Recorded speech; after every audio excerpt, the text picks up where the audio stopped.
Sir నాకేమనిపిస్తుందంటే యాక్చువల్గా TRS పార్టీకి మీరు బాహుబలి అంటోళ్ళు.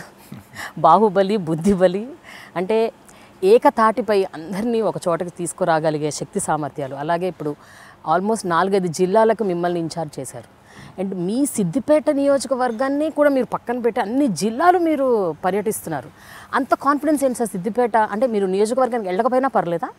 అంటే నేను నా ప్రజల్ని ఒకటే అడిగిన మొన్న మీటింగ్లో కూడా, ఒకే మీటింగ్లో 4.5 ఏళ్ళు కష్టపడి నేను పరీక్ష రాశాను. ఇప్పుడు మార్కులు వేయాల్సింది ప్రజలు. ఇప్పుడు ఎన్నికల ముందు ఏదో వాగ్దానాలు చేయడము, ఎన్నికల సమయంలో ప్రజల దగ్గరికి వెళ్ళి మాటలు చెప్పడం కంటే కూడా ఎన్నికలు లేని సందర్భాల్లో వాళ్ళ ఎమ్మెల్యేగా, ఆ నియోజకవర్గ ఎమ్మెల్యేగా నేను 4.5 ఏళ్ళు ఏం చేశాననేది వాళ్ళ ముందు ఉంది. Now they have to give the judgement.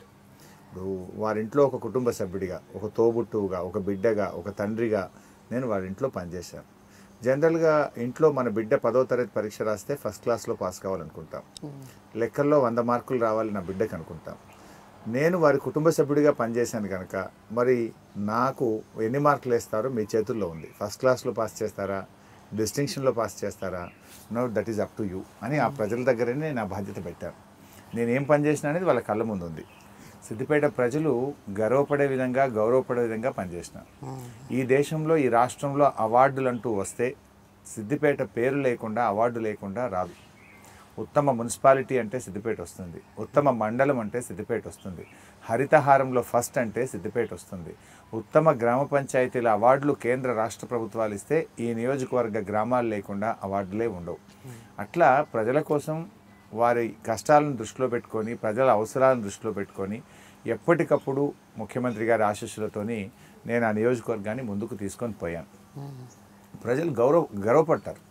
ఎక్కడైనా బయటకు పోయినప్పుడు మీది ఎక్కడ అంటే సిద్దిపేట అనగానే ఓకే హరీష్ రావు గారి నియోజకవర్గము, మీరు అదృష్టవంతులు అని అట్లాంటి అనుభవాలు ఎంతోమంది ప్రజలు నాకు చెప్తుంటారు. అన్నా మేము ఇక్కడ పోతే మాకు ఇంత గౌరవం, మీ పేరు చెప్పగానే ఇట్లా అన్నారు అని ఎంతో ఆనందంగా నాతో పంచుకుంటుంటారు.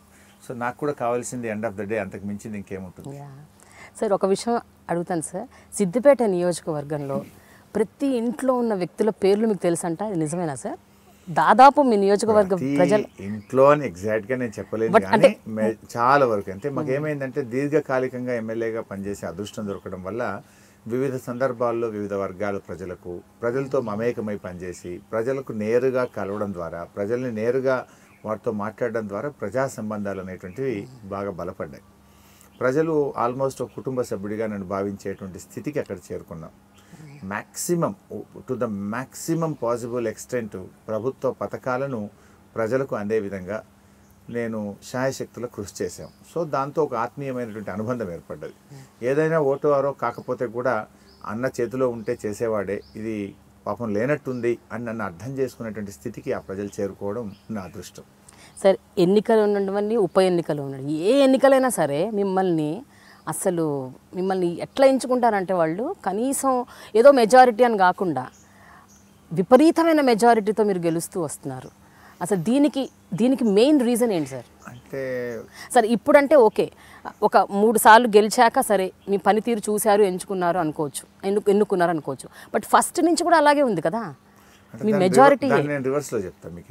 ఎట్లా అంటే జనరల్గా ఒక్కసారి అంటే గాల్లో గెలుస్తాం, రెండోసారి అంటే ఉద్యమ ఊపులో గెలిచామనుకోవచ్చు. కానీ కంటిన్యూస్గా మెజార్టీ పెంచుకుంటూ గెలవడం అనేది కొద్దిగా కష్టమైనటువంటిది.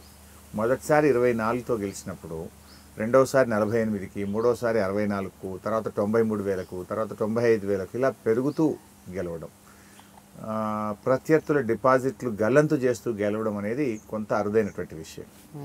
దానికి కారణం ఒకటే, కలిసి పనిచేయడం, ప్రజలకు ఉన్నది ఉన్నట్టు చెప్పడం. ఎన్నికల ముందు ఏది పడితే అది హామీ ఇచ్చి తిరిగి మనం మాట మారుస్తే ఏమైందంటే మన క్రెడిబిలిటీ, విశ్వసనీయత అనేది కోల్పోతాం. మాకు ముఖ్యంగా కేసీఆర్ గారు కూడా ఎంత ఎదిగితే అంత ఒదగాలని నేర్పారు.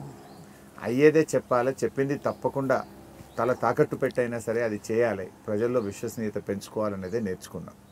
సో దాంట్లో నుంచే మేము పనిచేస్తూ ముందుకు పోయినాం. ఆ విశ్వసనీయత అనేది పెంచుకోగలిగినాం. మ్యాక్సిమం ఒకటి ఏంటంటే ప్రజలకు అన్నీ చేయడానికి దేవుడే, భగవంతుడే అన్నీ చేయలేడు అంటారు. మనం కూడా అన్నీ చేయలేకపోవచ్చు, కానీ ఒక సిన్సియర్ ఎఫర్ట్, ఒక ప్రయత్నం అయితే జరిగింది, మాకు కొంత చేశారు అనే ఒక అభిప్రాయం మనం వాళ్ళలో ఎప్పుడైతే కలుగుతుందో వారు పోగొట్టుకోరు. లీడర్ ఎంత ఎదిగితే నియోజకవర్గానికి అంత లాభం అవుతుంది.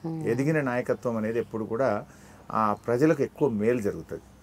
ఎదగడం అంటే ఎట్లా, మన పర్సనాలిటీ పెరిగినప్పుడు ఏమవుతుంది అంటే డెఫినెట్గా మనకు సమాజంలో, ప్రభుత్వంలో, అధికారుల్లో పలుకుబడి పెరుగుతుంది, పరిచయాలు పెరుగుతాయి.